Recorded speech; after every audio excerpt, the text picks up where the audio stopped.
so I'm just gonna make sure that we know it's not looking in anybody's backyard. All right, not looking in their car. Yes, sir. It's looking at the car, at the license plate. That's the only thing it's doing. That's the only thing. Going into a database, it sits there. It's only accessed in the event that an officer needs to conduct an investigation. The officer will log all of that information and has to assign a case number to that in that event. Yes, sir. Okay. And then we've also used that for human trafficking investigations. We had an organized crime, I do believe, one time. Somebody came in the community and we were able to basically just pull right up to the car and say, welcome to Mount Sterling. Yeah. Yeah.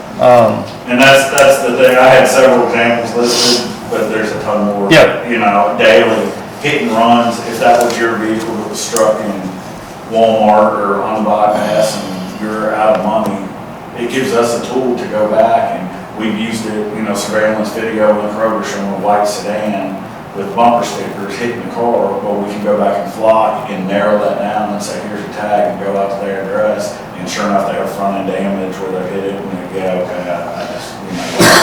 So things like that, the organized crime, there was people from Illinois, I believe, that were hitting every Lowe's that they could and scamming and stealing. And as soon as they hit the first block camera off the bypass, it alerted us. We called that agency. They said, we want them. And we were able to get officers out there and track them down. And they've been on a multi-state crime spree.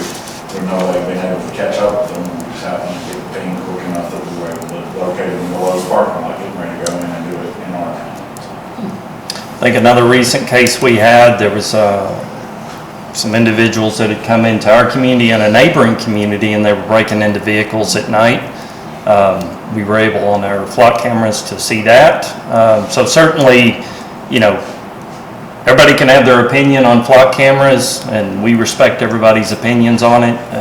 As far as we view things as a city, we want to make sure that we are maintaining safety and security for our citizens and law and order, and to let people know that if you come into our community and you have ill intent, that we are going to do everything we can to hold you accountable. And it's been a great tool for our police department. Y'all have done a great job with it, and yeah, keep up the good work. Thank you all. Thanks, Chief.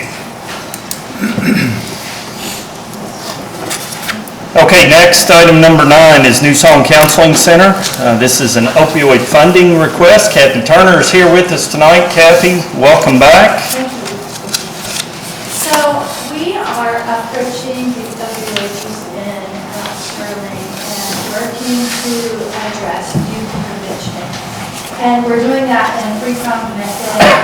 We have a mentoring program that is occurring at McNabb Middle School. Employees of Traditional Bank are going into McNabb, and we have nearly 20, I think it's 19 right now, students that are meeting weekly with those mentors. We're really grateful for that collaboration with Traditional Bank. And the goal overarching in our youth prevention is to increase safety and belonging within the children and adolescents that are at risk for opioid use and abuse.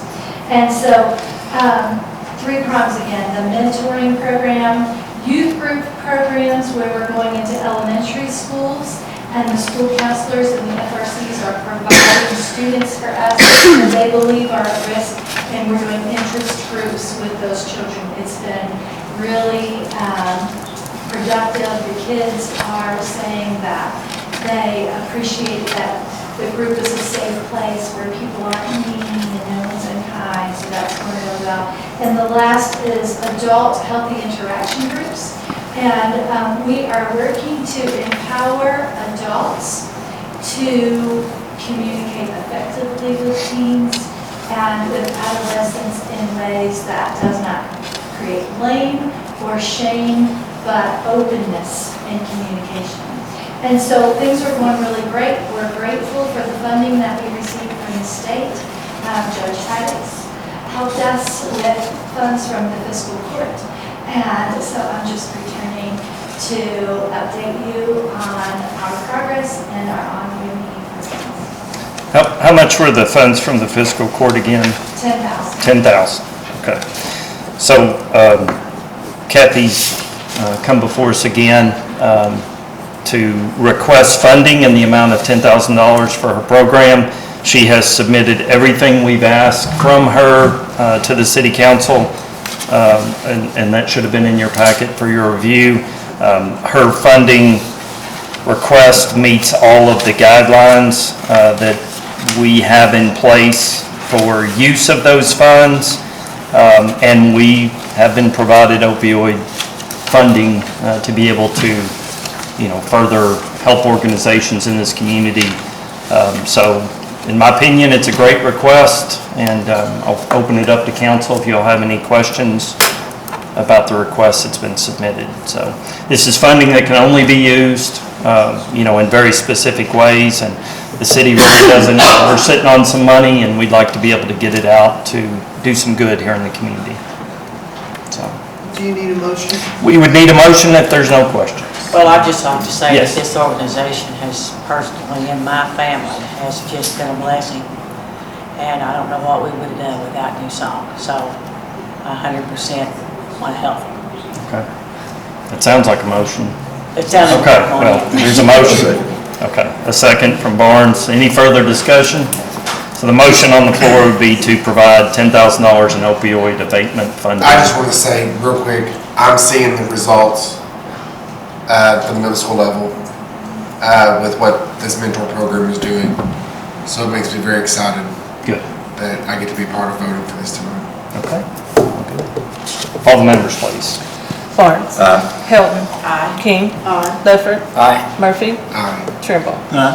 Kathy, there you go. And if you can get with Laura Tipton, and she will let you know kind of what she's going to need. You've probably already provided it, but just to make sure she has everything she needs in place in order for us to move forward with, and will that reimbursement, we'll be looking at a reimbursement. You all work that out. You all work that out.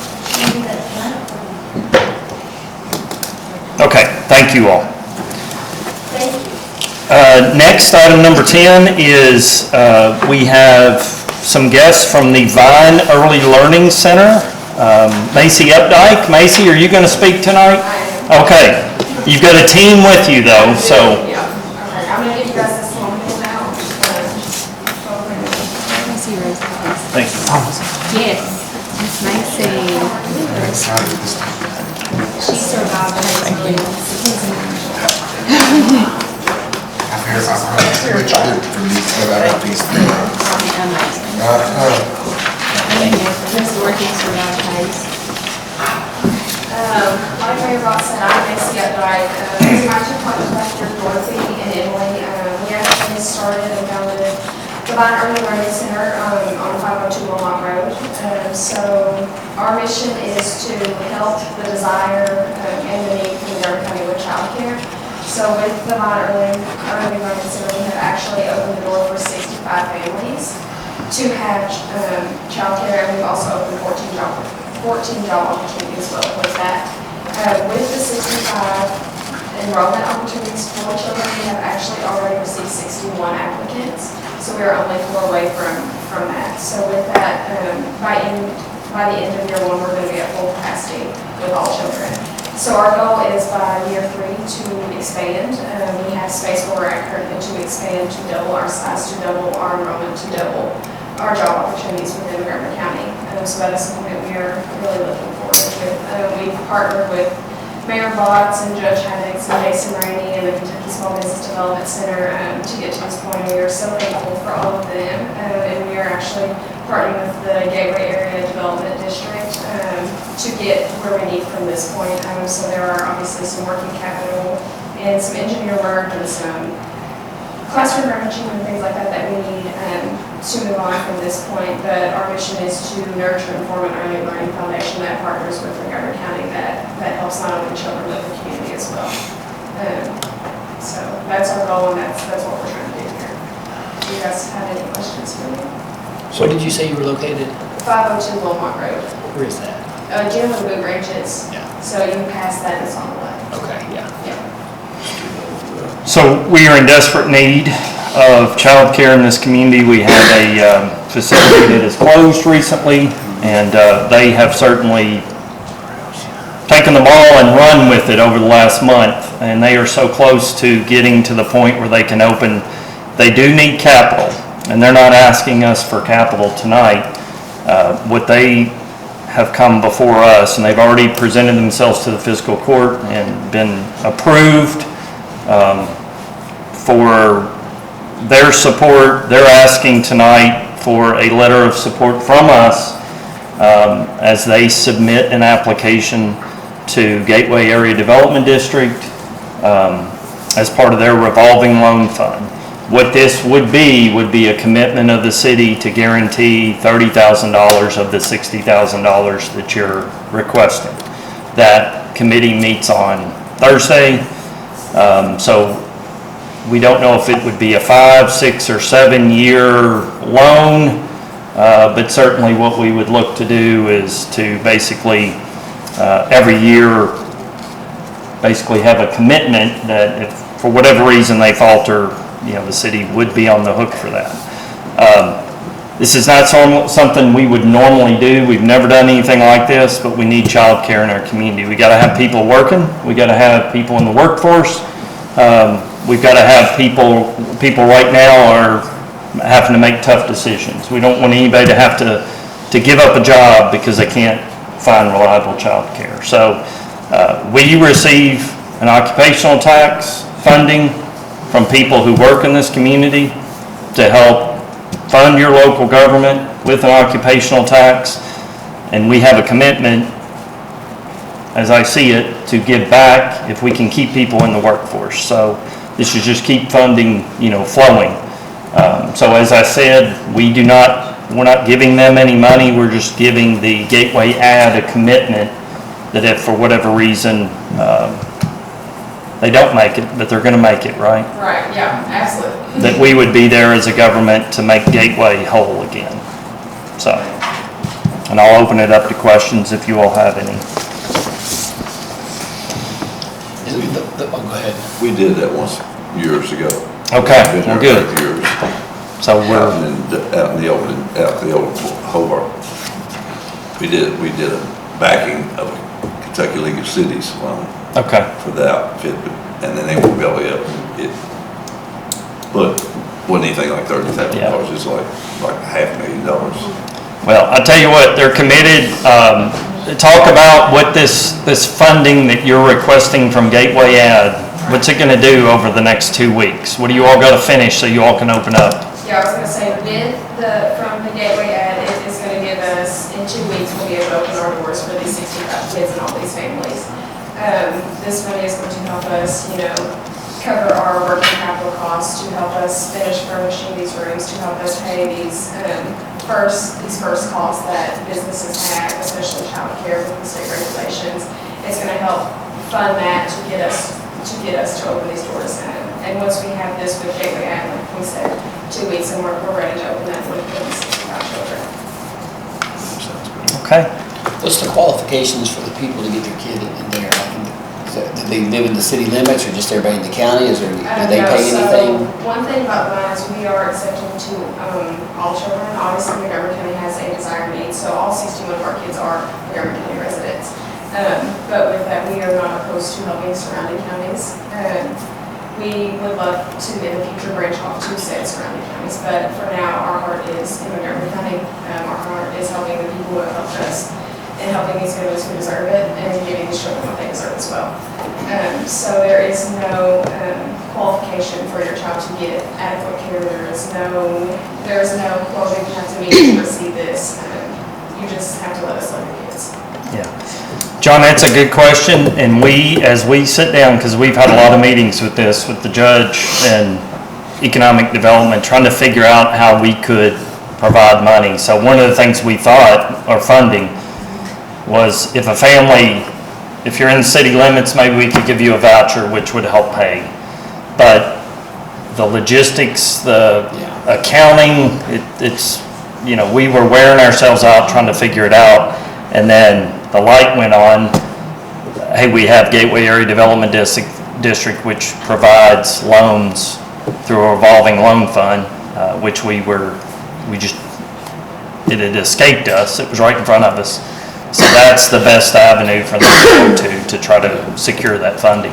And, you know, great observation, even if somebody lives in another county, if they're working over here, they're paying our occupational taxes to us, so that money still would be flowing. But I've read through their business plan, got a lot of confidence in them. I'm confident that, you know, our letter of support's all they're gonna need, and that we're not gonna have to do anything more than that, than just provide the support. But worst case scenario, we would have to make Gateway Area Development District whole again if for whatever reason they didn't make it. They're gonna make it. Yeah, they're gonna make it.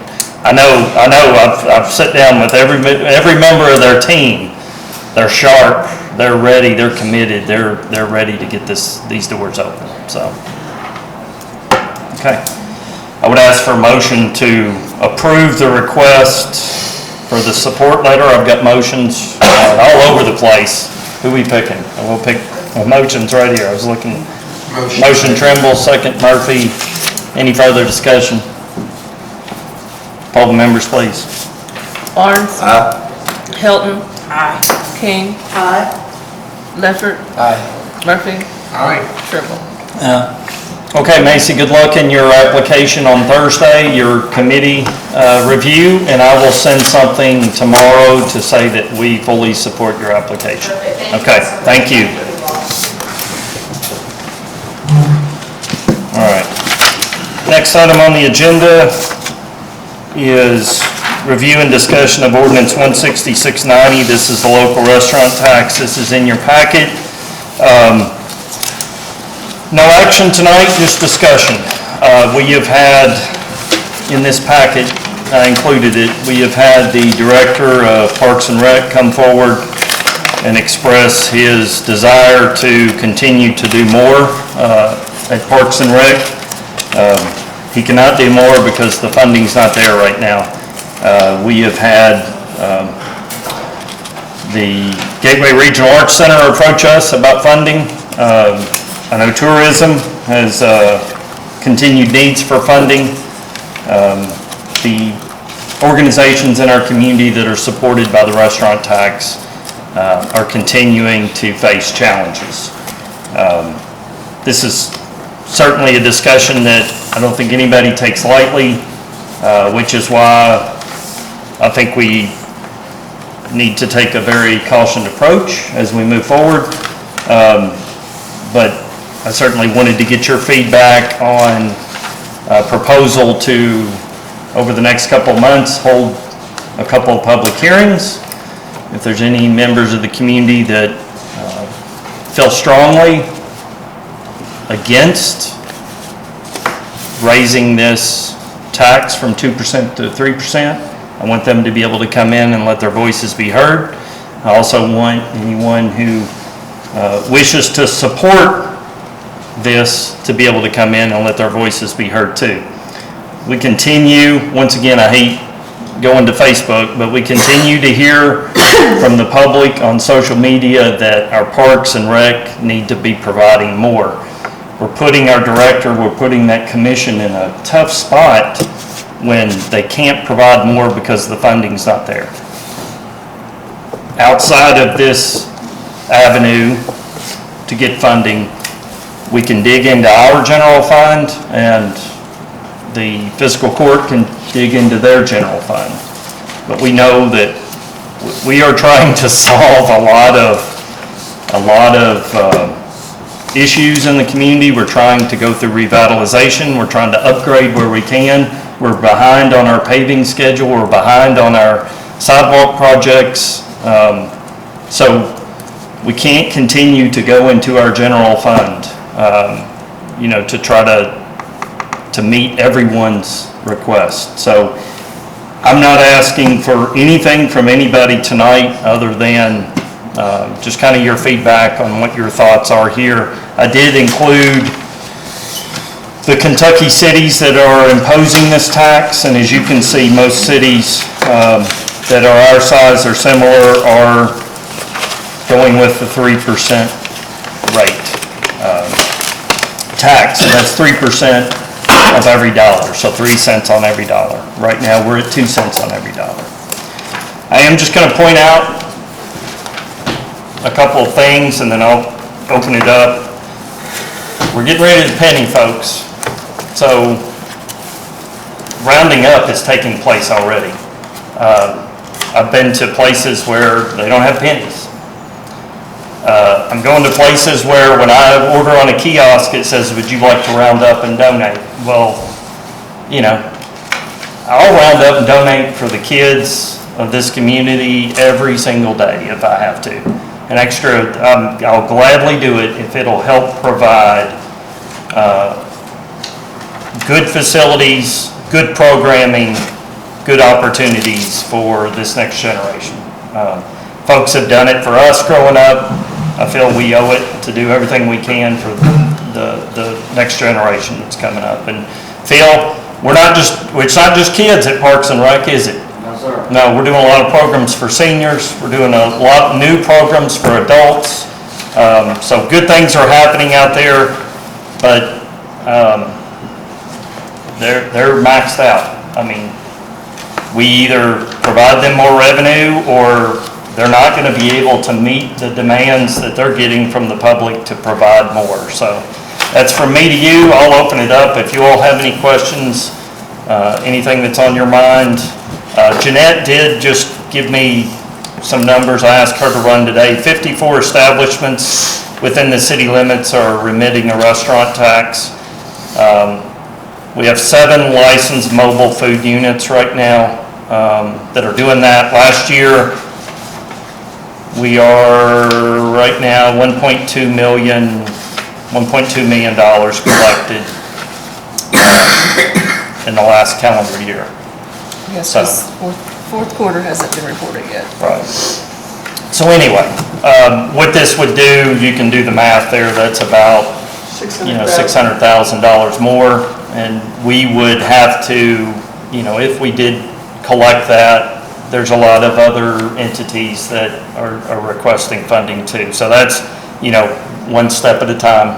We look at this, and then if we choose to move forward with this, then we can look to see, how maybe that could be distributed to make it a little better for everybody.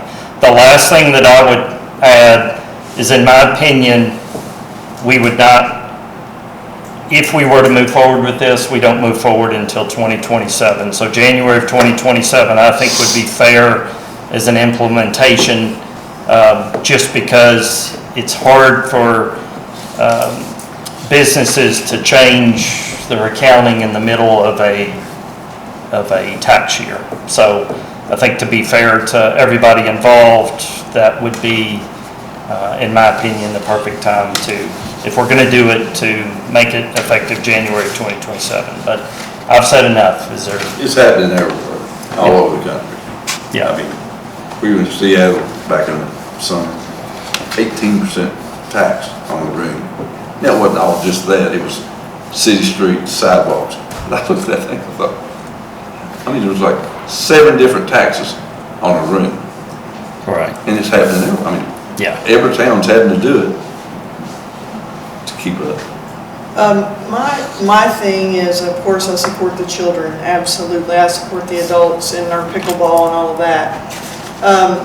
My thing is, if you raise it an entire percent and you have that extra 600,000, does that automatically go to Parks and Rec? Or can that extra percent that we collect, can we somehow divvy it up so that tourism does better, Art Center does better, the airport does better, History Museum does better, so that, all tides raise all boats, so that if we do great with hotel motel, that all those things that are tourism related, that we all benefit. So instead of it being a flat amount of money, we divvy up that percentage, so tourism gets more when we do more hotel tax, Art Center gets more.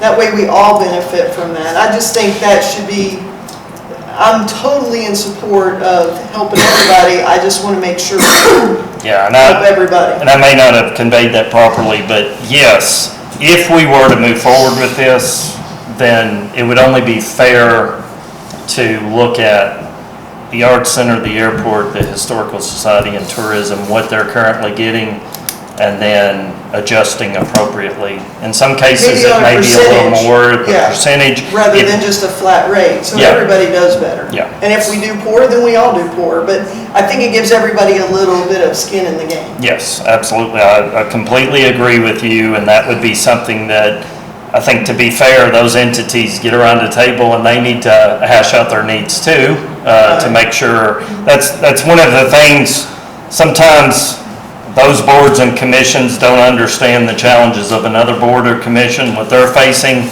Everybody's in this to make it a better community. Nobody's doubting that, but sometimes they don't see that, their employee costs may be a little bit more over here, or, trying to provide specific programming, trying to run a pool, Phil, is expensive, isn't it? I mean, those chemicals are expensive, so lifeguards are expensive. Putting on a great museum is expensive, so everybody has needs, and yes, we would make sure that everybody's voice is heard, and we try to make sure everybody is And if we don't do it. compensated appropriately. If we don't do it your way, it's just gonna be a revolving door. They're gonna be in somebody, the next, they're gonna say, well, Parks and Rec went, council get the Yeah. money, so we're gonna show up, get some money out of them, and this way, we save us all a lot of trouble, because we can't do it, for And everybody. we can't keep dipping in our fund. Right, or we our have, city. we have bills to pay, we have employees to pay, insurance, cost of insurance, retirement, and then the list goes on and on. So we have to be reasonable. Yeah, about I it. agree with you, and the judge was here, is Judge still here? And I do want to commend, I'm not asking you for money, but I want to brag on you for money. The fiscal court has stepped up to help out. They've given to some of these entities where they've never done so in the past, and we appreciate that so much. They cannot impose a restaurant tax.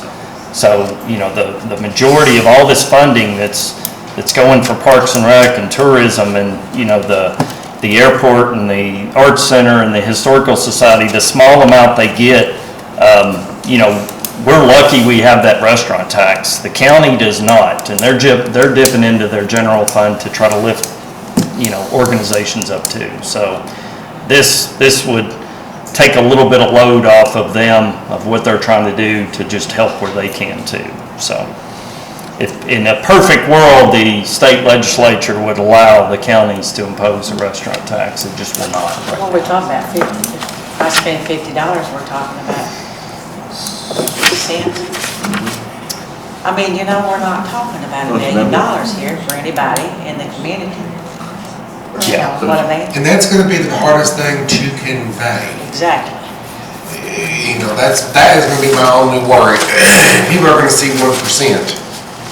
Really, let's break it down to 50 cents. Yeah, Okay, so that's gonna be my only worry. I'm with you. that's how we need to sell it. We've gotta pour into our community and for our community to reach higher places. When we put the 2% on, they just went crazy. Oh, Lord, I We're just love gonna go to Winchester. I said, if you can drive to Winchester for an extra $1, it's gonna Now they cost don't you. think you Then think you about it. probably need to go on to Winchester. Well, I hate that anybody would say, I'm gonna drive to another community over They did it when 20 we- cents. They did it when we put the 2 cents on. Well, They said, that was their, That- they went crazy. that's where And part they're of, just supporting Winchester rather than Well, us. true. Yeah. They're not doing us any good. but part of that is our challenge of conveying the reason why. And sometimes we fail as a local government, just like with the flock, we don't explain things well. So we need to make sure that we're explaining this well, and the need, and having the advocate here to help print a good story as to the discussion we've had tonight will certainly help. So I know none of us take this lightly, but we always go back to what we feel is in the best interest of our community, and certainly making sure that we have a good parks, recreation program, tourism, and arts center, history museum. We can help the airport where we can. That's important too. So it's all part of, one big piece of the puzzle here. So I guess what I'd ask, if you all feel comfortable, I'm just gonna have, for the next 2 meetings, we'll hold public hearings. Anybody that wants to come over to the city council and say their piece, say what's on their mind, we'll let them do it, and, just gather feedback. I hope we can gather some positive feedback from people who support what we're trying to do in the community too. Oftentimes, we only hear the negative, and sometimes, those